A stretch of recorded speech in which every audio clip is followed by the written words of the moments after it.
The NewFronts are essentially where they talk about all the various marketing opportunities that are potentially available to advertisers on how they can get involved in things like Netflix or Amazon Prime shows or Twitch or YouTube. YouTube brings creators on stage to discuss how they work with brands. That's kind of interesting. YouTube brings creators. Amazon announced new programming and advertising opportunities for its streaming services, including Prime Video, Amazon Freevee, and Twitch. Amazon announced a new virtual product placement open beta program, which allows brand products to be inserted into participating Prime Video and Amazon Freevee original content. This is actually really cool in terms of product integration into TV shows after they have been made. Products or branded signage can be inserted into scenes, such as a can of soda appearing at a kitchen counter. So it's even deeper than just an ad.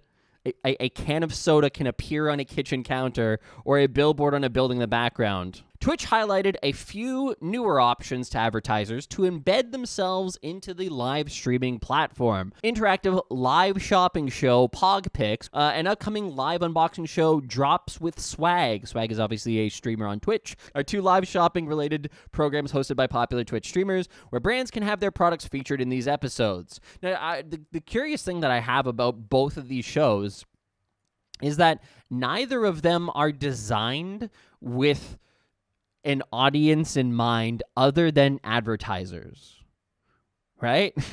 So again, this is one of those things that I find is really fascinating about Twitch, is that I don't think that they actually think to work with creators and their audiences to integrate better with their own content.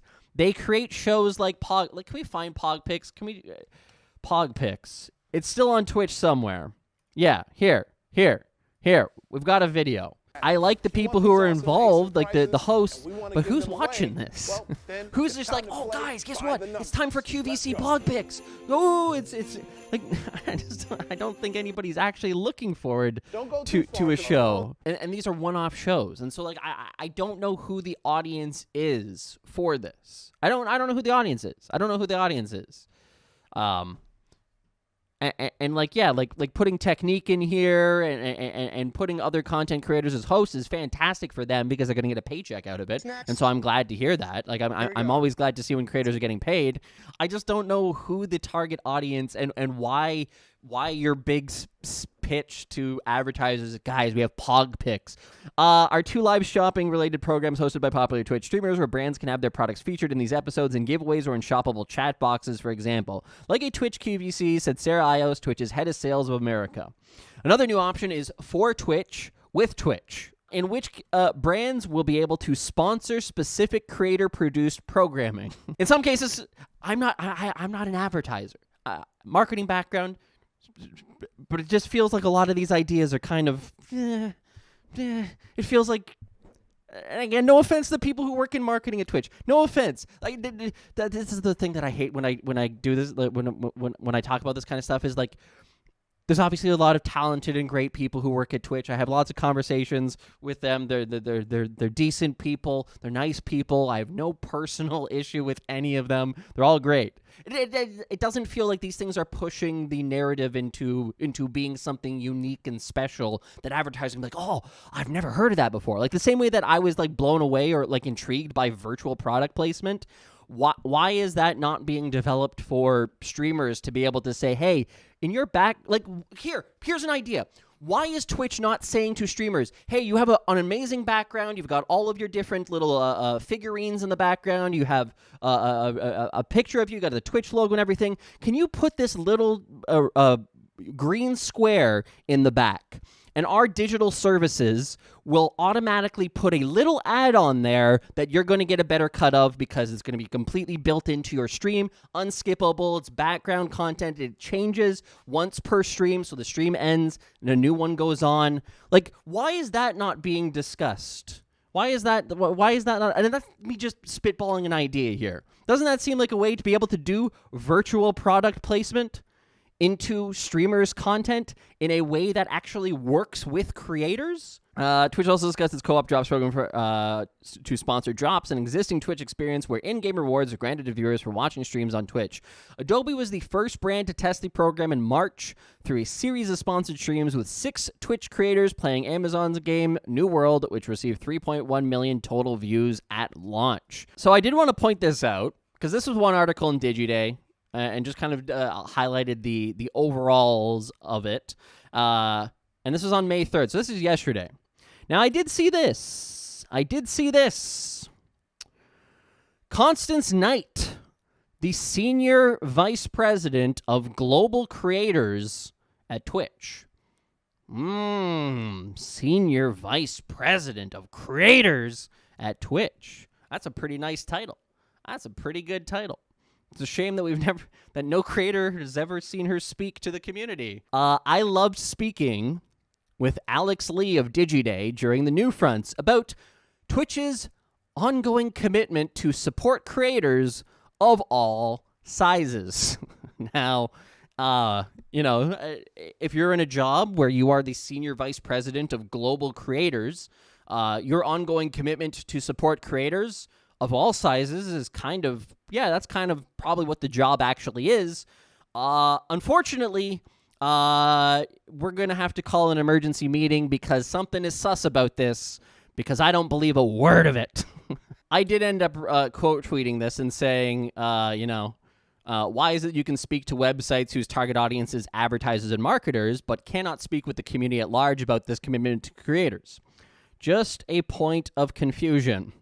And so I thought we would take a look at the article here. During Amazon's IAB NewFront presentation on Monday, Twitch representative Sarah Ios spent most of her allotted time reaffirming her company's commitment to creators. As competition mounts between live streaming platforms, Twitch is providing new tools and services to support creators in the production of both personal and branded content. Sure. Past year has brought both challenges and opportunities for Twitch. The Amazon-owned live streaming platform reaped the benefits of overall rise in streaming content consumption spurred by the COVID-19 pandemic, with Twitch viewership increasing by 45% in 2021. It remains the dominant live streaming platform, accounting for 71% of total hours watched across Twitch, YouTube, and Facebook gaming in the past year. But as Twitch's audience continues to grow, the platform has struggled to keep some of its high-profile creators as engaged and active as they once were. Female creators and streamers of color have had to deal with increased harassment in recent months, though Twitch has responded by creating new tools and policies to boost safety and privacy on the platform. The initiatives outlined during Monday's presentation represent Twitch's most recent effort to keep streamers in front of their camera and working. We're working directly with them to build out new content formats and verticals that really reflect their interests and their passions, as well as the interests and passions of their community. Literally where? Name one. Point out one. I'm bullish on streaming. But what have you done to create new content formats on Twitch? What? Name one. One. Can anybody name one? And I'm literally being honest right now. What new verticals have been created on Twitch to create content? New content format is ads. There's going to be streams that are full of ads and verticals. So again, I don't know what these new content format and verticals are. And I'm pretty tuned into Twitch. I think I have a pretty good understanding of all the things that Twitch is working on, the things that they're launching, but I don't know what new content formats and verticals have been created on Twitch. I don't. For creators, I don't. I literally don't. iOS Talk at the NewFronts covered 2 new features for Twitch's creators. The first was for Twitch with Twitch, a slate of creator-driven content curated specifically for advertisers, which we talked about previously, which is sponsoring essentially content created by Twitch on Twitch Rivals and Twitch Gaming and Twitch Sports. The selection included independent creator-led passion projects such as a travel show hosted by chess-playing streamer sisters Alexandra and Andrea Botez, in addition to pre-existing Twitch intellectual properties such as Twitch Rivals. So those aren't new, though. And again, those don't represent creators of all size. That's top creators still. When the Queen's Gambit was on, there was a sort of lightning rod moment for chess, and you could see that reflected on Twitch, which was super cool, said Ios, who serves as Twitch's head of sales for the Americas in an interview with DigiDay. Now, again, I want to point out another thing here. Twitch's chess category became popular because of something that happened outside of Twitch. Twitch itself became more popular because of something that happened outside of Twitch. I'm trying to be nice, but if all of the success stories are happening because of things that are happening outside of Twitch, something's wrong. We need to have internal stories that end up spreading outward from Twitch, not because of external factors impacting what's happening on Twitch, internal things that are impacting things happening outside of Twitch. The second major announcement was Co-op Drops, a program allowing brands to get involved in drops, a pre-existing feature wherein viewers could gain in-game rewards for watching live streams. Twitch did a test run in March, collaborating with Adobe to put in a series of blah, blah, blah, blah, New World, blah. For this first round of Co-op Drops, Amazon art director Charles Bradbury sat down with prominent Twitch streamer Shroud to design a brand new armor set and weapon for the game. Taking viewer input into consideration, the new item then became available for players to claim as a drop. Because it's an Amazon game, it creates a great synergy, especially for marketers to hear about. Cool. Awesome for Shroud. Amazing. But what does that do for the other 99.999% of streamers? None of these new features represent a drastic pivot for Twitch. Creators have always been the central drivers of conversation activity on the platform, and Twitch has long involved prominent streamers in original content such as Twitch Rivals events. Our creators are the heart and the core of everything we do. We believe that all creators should feel welcome, supported, and able to be their authentic selves on our service. Still, the NewFronts have come at a moment of some vulnerability for Twitch, making the platform's recommitment to supporting creators a logical move. Yes, it's a tactical move meant, and again, addressing advertisers. This doesn't address creators. Only because of me, any of you guys are seeing this. Only because of me, anybody on Twitter is seeing this. That they have now reaffirmed their commitment to creators. Over the past year, big-name streamers such as Ludwig and Tim the Tatman have accepted offers to stream exclusively on YouTube. Twitch star Sakuno is the most recent to make the jump, announcing his decision Monday, only a few hours after Twitch's NewFront presentation. Last week, Bloomberg reported rumors that Twitch would be switching its revenue split with top creators from a streamer favoring 70-30 to an even split, cranking up the pressure even further. Twitch representatives declined to comment. Twitch's new initiatives are designed to support streamers of all sizes, and ultimately, the big names might not be the only ones who provide the most value to brands. Oh, so wait, does DigiDay recognize that creators of smaller sizes might actually be a better deal than working with top creators? Is that remarkable, if true? Though faces like Sakuno and Carl Jacobs can generate rabid fan engagement and create splashy brand activations, they are far outnumbered by the mid-level streamers whose smaller audience are just as likely to engage with their brand partners. The announcements at the NewFronts might not prevent the eyes of high-profile talent from wandering, but they could help keep this key group of mid-tier streamers in the fold, which definitely speaks to things that we've talked about with, or that DJ Fluffkins has talked about, saying that mid-tier streamers are actually the bread and butter of Twitch. You lose money on your top streamers, and you only gain it back in the mid-tier, and then the lower-tier streamers, low viewership streamers kind of break even.